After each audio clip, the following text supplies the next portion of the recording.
cambiamos de escenografía y nos trasladamos acá para tener un invitado especial llamado Jonathan Padilla. Así es. El día de hoy vamos a estar conversando sobre el destino. Sabemos que, hemos venido conversando sobre los capítulos anteriores y en el grupo del Club de Lectura también las personas dan sus opiniones al respecto, pero el día de hoy vamos a hablar sobre el destino. Y quisiera resaltar un aspecto importante y que considero que es algo que muchas veces nosotros no tomamos en cuenta, y es enfrentando nuestra partida. Conversaba con Jonathan detrás de cámara y le decía pues que muchas veces nosotros nos encontramos en escenarios donde desde pequeños nos dicen que debemos planificar nuestra vida, debemos tener esas metas personales, qué voy a hacer cuando tenga 15 años, qué voy a hacer cuando tenga 20, qué voy a hacer cuando tenga 25, 30, 40, 50, pero no nos preparan para la muerte, nos preparan para vivir la vida, pero no para morir. No puedo, estoy muerto. Y es algo que a veces, como dicen coloquialmente, nos explota la cabeza porque planificamos muchas cosas, pero a la hora de la verdad, cuando nos toque partir de esta tierra, ¿qué más bien?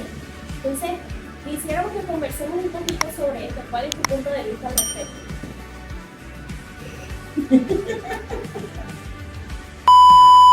En primer lugar, Joana, agradecido, ¿verdad?, por la oportunidad que me da de poder estar acá y compartir un poco acerca de este tema que el día de hoy se va a estar desarrollando, que es acerca del destino. Y ciertamente tienes mucha razón en cuanto a que desde pequeños siempre nos enseñan, nuestros padres nos indican, ¿verdad?, que debemos hacer nuestro proyecto de vida acerca de lo que queremos alcanzar, de lo que queremos lograr. Pero una vez que nosotros quizás nos vemos realizados todo este proyecto, ahora qué viene, y esa es la pregunta interesante que me he encontrado con algunas personas que en su momento me han dicho: Jonathan, y después de esta vida, ¿qué hay? Ahora que ya he alcanzado tantas cosas, ¿ahora qué hay? Pues tengo que decirle, y es lo que queremos compartir, es que hay una vida más allá de lo que hoy tú estás viviendo. Así es. Y hay dos puntos de vista. Aquel que vivió y alcanzó muchas cosas estando acá en la tierra y ahora se encuentra con la realidad de que... ¿Y ahora qué viene? Y se encuentra aquella otra perspectiva en donde la persona no hizo nada y se arrepiente, y ahora también se pregunta, ¿qué viene después? ¿Qué viene ahora que me encuentro en una posición donde quizás ya parta de esta tierra? Y hay algo muy importante, que incluso, así como comentamos al principio, nos preparan para vivir, pero no nos preparan para la muerte. Y en este escenario existen también la probabilidad de que una persona pueda enfermarse y se prepare psicológicamente de que, me queda tanto tiempo de vida. Pero hay personas que la muerte le llega sin avisar. Entonces ahí es donde nosotros debemos estar conscientes de qué estamos haciendo acá en la tierra para alcanzar también una estadía en la eternidad. Ciertamente hay muchas personas que se preparan, Joana, para morir, y quizás muchas de estas personas pueden ver realizado su vida de acuerdo a lo que ellos se han establecido. Pero hay otras, como tú mencionabas, de que simplemente se encuentran en una edad avanzada, dicen, pero simplemente no hice lo que debía de hacer. Y yo creo que para la juventud que nos están mirando es vivir entendiendo que tenemos un propósito que cumplir acá en la tierra, y partiendo de eso vamos a saber que hay sueños que tenemos personales y metas que vamos a cumplir, pero también hay algo más de parte de Dios que solamente lo encontramos en Él, que nos va a saber vivir cada día al máximo para poder cumplir con esa asignación que tenemos acá en la tierra. Pero con el conocimiento de saber que en Cristo Jesús tenemos una vida eterna y que para eso tenemos la palabra de Dios que nos enseña realmente de que hay vida más allá. Pero por ello debemos de ir a la fuente, en este caso del Señor, para que podamos encontrar ese propósito y vivir al máximo acá en la tierra. entendiendo que el Señor tiene algo eterno para nosotros. Y con esto cerramos esta primera sección del capítulo número 8 del libro. Ahora bien, otra de las cosas que también el libro habla es sobre de qué estamos siendo salvados. Me recuerda a una predicación de un pastor muy conocido, Dante Gebel, que él habla acerca del antídoto.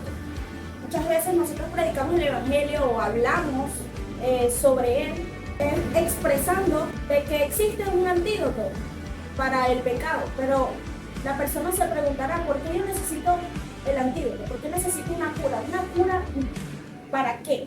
Entonces, esta predicación lo relaciona con este título sobre de qué estamos siendo salvados. Y al momento de predicar o al momento de entablar una conversación con alguien que necesite del Señor, debemos estar conscientes de que debemos expresarle cuál es la necesidad del por qué él necesita ser salvado. Entonces, ¿cómo tú explicarías a alguien cuál es esa necesidad? ¿Por qué necesita ser salvado? Bueno, en primer lugar, vemos que en la palabra del Señor en Génesis se habla acerca de la caída del hombre, de cómo entró el pecado, cómo hubo esa ruptura en cuanto a la relación que Dios tenía directamente con el primer hombre, que fue Adán. Pero muchos años después vemos que Dios envía a su Hijo a morir por cada uno de nosotros. Pero algo muy interesante que menciona el autor del libro, que renueva tu mente, es que Dios nos salva no de Satanás, sino que nos salva de su propia ira, recordando, ¿verdad?, que el Señor, cuando ocurrió este hecho, que Adán y Eva pecaron, dice que automáticamente lo destruyó de su gloria, o sea, de su presencia, y pues el pecado y las consecuencias llegaron al hombre, y Dios simplemente lo que hace es envía a su Hijo para poder establecer nuevamente esa relación con el hombre, pero a través de su gracia, el poder amarnos, perdonarnos, limpiarnos y restaurarnos. ¿Y de qué Dios quiere salvarnos? Que es la pregunta que Ivana mencionaba. De su ira, de las consecuencias del pecado en nuestras vidas. Porque un hombre que no tiene a Dios es un hombre perverso, es un hombre malo. Pero cuando se encuentra con este maravilloso amor de Dios, en este caso de Jesús, en nuestras vidas, es cuando viene esa verdadera libertad. Y es cuando viene esa gracia que nos limpia de las consecuencias que pueden venir a raíz del pecado. Así es. Y creo que esa es una palabra clave. Nos habla de las consecuencias de nuestro pecado. ¿Y cuál es la consecuencia? La muerte, y no nada más física. Te tenías que morir. ¿Por qué no tú eres el que se muere? Porque, como mencionamos anteriormente, nosotros morimos, pero hay una vida más allá de una muerte natural acá en la tierra. Entonces, ¿cuál es nuestro destino? ¿Cuál es el destino que nosotros queremos tener? ¿Vida eterna en Cristo Jesús o vida eterna en condenación? No buscamos al Señor porque voy a ser condenado, porque voy a tener miedo. No, buscamos al Señor porque su amor nos renueva y nos lleva o nos llevará a ese estado natural, así como estuvo Adán y Eva en el huerto del Edén, delante de su presencia. Y es impactante porque en nosotros en este momento está la decisión de poder decir, oye, voy a vivir para saber que voy a prepararme para la eternidad, o simplemente voy a vivir para sufrir las consecuencias de no ver aceptado a aquel Dios tan maravilloso que dio a su Hijo para poder restablecer esa comunicación con nosotros y ese amor. Ya que en nosotros está la decisión si nos vamos a vivir una vida eterna en Cristo o simplemente nos vamos a la condenación que también menciona la palabra de Dios. Sí, entonces una vez que nosotros identificamos de qué necesitamos ser salvados, podemos hacernos las preguntas: ¿qué es creer? ¿Qué es creer? Según la Biblia, ¿qué significa esto? La palabra creer lo habla muy claro cuando dice que se trata de la fe. Dice la Biblia que sin fe es imposible agradar a Dios, pero también la misma Biblia menciona o lo define como la certeza de lo que se espera y la convicción de lo que no se ve. Entonces, creer es una verdad absoluta, creer es una verdad absoluta, creer es una verdad absoluta, vea o no vea, sino que estoy basado en algo que sé que es una realidad para mí. Ya identificamos de qué necesitamos ser salvados, sabemos que nuestro destino lo define el Señor si nosotros creemos en Él. Sabemos qué es creer. Ahora, ¿en quién vamos a creer? Debemos de creer en Jesús, en ese Hijo que Dios envió, como dice su palabra, que envió su único Hijo para que todo aquel que en Él crea no se pierda, mas tenga vida eterna. Pero es algo que también debemos de hacernos la pregunta acerca de qué hay de aquellas personas que dicen, pero ¿cómo creer en alguien que yo no vi? ¿Cómo creer en alguien que yo no sé si realmente existió? Y hay algo que me impresiona de la palabra porque dice que el Espíritu Santo daría testimonio de estas cosas. Y cuando nosotros creemos en Jesús, automáticamente el Espíritu Santo hace morada en nosotros y nos hace entender la verdad absoluta de lo que encontramos en la palabra de Dios. Es decir, que nos ayuda a mirar con exactitud de que Jesús realmente vino a esta tierra para darnos vida y vida en abundancia y que con nosotros. Y en la persona que debemos de creer, en este caso, es en Jesús. Dice la palabra que el que cree en el Hijo tiene vida eterna, pero el que se rehúsa en creer en el Hijo no verá la vida, sino que verá la ira de Dios sobre él. Como les mencioné hace unos minutos, que Dios quiere salvarnos de la ira de él, pero es necesario que nosotros reconozcamos a ese Dios maravilloso, en este caso en Jesús, que Él es realmente nuestra salvación y nuestra esperanza. Bueno, es importante destacar que la ira de Dios es santa, a diferencia de nuestra ira. La ira sí tiene una intención que va más allá de lo que nuestros ojos naturales pueden ver. Sus razones son las correctas. Cuando nosotros nos airamos, no son por las razones correctas, igual que los celos. ¡Qué bueno que no soy celoso! Porque la palabra del Señor menciona también los celos que tiene Dios, pero su celo es santo. Esa parte lo voy a poner. Yo creo que yo soy celoso. Ya va, yo no voy a confesar algo. Yo soy celoso y el Señor ha moldeado esa parte, claro, por ahorita porque la tengo novia. Pero si tuviera, yo sería muy celoso. El tóxico. Sí, no, tóxico. Pero no tan tóxico porque yo creo que tiene que ver confianza, ciertamente, pero la otra persona tiene que hacer. Confesiones, club de lectura. No. Pero no todo. ¿Qué es lo que le motivaría a Dios a irarse?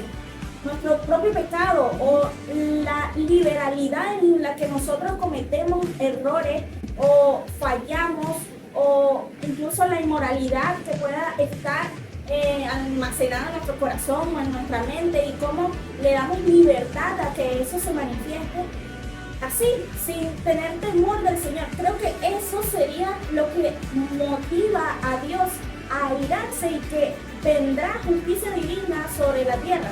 Pero tenemos la esperanza de que Jesús renueva nuestra mente, de que el Señor renueva nuestro corazón, nos da una nueva vida, nos da una identidad, y ahora en sus caminos podemos alcanzar misericordia y podemos alcanzar la vida eterna. Es correcto, y como dice la palabra de Dios, porque quizás te dirá, pero como que hay algo que es muy interesante antes de leer el versículo que ahorita por acá mencionando. Es que en una oportunidad alguien también me preguntó, me dijo, Jonathan, pero nosotros somos salvos porque somos hijos de Dios, todos somos hijos de Dios. Y eso me hizo responderle de la siguiente manera. Yo le dije, ciertamente todos somos creación de Dios, ciertamente Dios nos creó a todos, pero la única forma en que nosotros podemos ser hijos y que podemos ser salvos es confesando a Jesús como nuestro único y suficiente Salvador. Y partiendo de esto pasamos de creación a ser hijos de Dios. Pero para nosotros poder vivir una vida plena en Dios, ¿verdad? Debemos renovar nuestra mente, como decía Joana. Y la palabra de Dios lo habla en Romanos 12, en el versículo 2, dice así: no conforméis a este siglo, sino transformados por medio de la renovación de vuestro entendimiento, para que comprobéis cuál sea la voluntad de Dios, agradable y perfecta. Porque ciertamente cada uno de nosotros tiene un estilo de vida y quizás patrones que nosotros podemos decir, es que yo no estoy haciendo lo incorrecto delante de los ojos de Dios, vamos por el estilo. Pero cuando nosotros leemos esta palabra y entendemos que nosotros debemos renovar nuestra mente, en pocas palabras, quitarnos el chip y colocarnos el chip de la palabra de Dios, que es la que nos va a guiar a toda verdad, porque ciertamente su palabra tiene vida en nosotros y cambia nuestro pensamiento. Y partiendo de eso, de ese renovar nuestra mente, en su palabra vamos a saber entender cómo caminar a plenitud para que esa vida, porque ciertamente a pesar de que podemos ser salvos, pero si nosotros hacemos lo contrario, lo que a Dios le agrada, o seguimos practicando esa vida de pecado que estábamos antes de llegar en Cristo, realmente no estamos haciendo absolutamente nada. Porque la clave de todo esto es entendiendo que sin santidad nadie verá al Señor. No solamente de ver a Dios glorificarse acá en nosotros, en esta tierra, en todo lo que podamos hacer, en todo lo que podamos emprender, sino también poder mirar en esa eternidad en la cual nos estamos preparando el día de hoy. Ha sido muy puntual lo que acabas de mencionar, y el hecho de que también Jesús se revela como el camino, es la verdad y la vida, el camino que nos conduce a la verdad, porque Él mismo es la verdad, y que a su vez ese mismo camino nos conduce hacia la vida eterna. Jesús es como ese puente que nos conecta hacia la eternidad, que nos conecta hacia el Señor. Quizás tú te preguntarás, pero ahora ¿qué viene ahora? Quizás en este momento te encuentras en una situación de enfermedad y sabes que lo que viene es la muerte. Pero hoy quiero decirte, para cerrar este ciclo, es que Jesús es el puente que nos conduce a esa vida eterna, a esa eternidad que nos menciona la palabra de Dios. Pero ya sabes que solamente tú tienes que tomar la decisión. Primero, ya sabes en quién deben de creer, en este caso de Jesús. Somos salvos a través de Jesús, y somos salvos y de lo que Dios quiere salvarnos de la muerte, de la condenación. Partiendo de eso, Jesús es el puente, es el camino que nos conduce al Padre, que nos conduce a la vida eterna. Y este es el momento oportuno para tomar la decisión y decir: yo quiero ser uno de esos valientes que va a alcanzar la eternidad en Cristo Jesús. Amén, amén, amén. Me encanta este capítulo, de verdad que sí, me encanta. Esto es todo por hoy. La semana que viene Pasó súper rápido. pasó demasiado rápido, pero la semana que viene también estaremos cargados del capítulo número 9, no te lo pierdas. Y yo quiero invitarte, yo creo que tú vas a saber qué es lo que tiene que hacer la persona cada vez que ve el video. Dale link a la campanita, Dale y like. compartir. dale like. Tienes que darle Like, le das a la campanita y comparte. así es. ¿Y a quién va a compartir? A tus amigos, a tu familia, al vecino, a la vecina, a todo aquel que tú tengas en tu contacto, ya sea de WhatsApp o de Facebook, de Instagram, compártelo. Compártelo, ya lo sabes. Bueno, esperamos verte la próxima semana. Ok, chao. Chao, Dios te bendiga. Por la invitación que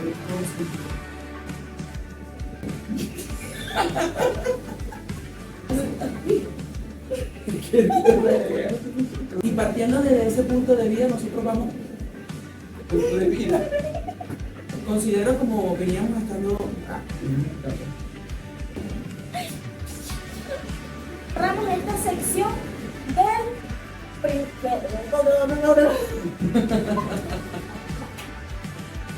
Ok. El apóstol Pablo dice: para mí, el morir es Cristo y el vivir es ganancia. ¿Verdad que sí? Nuestros celos no. En serio. Está bien. Está bien. Está bien.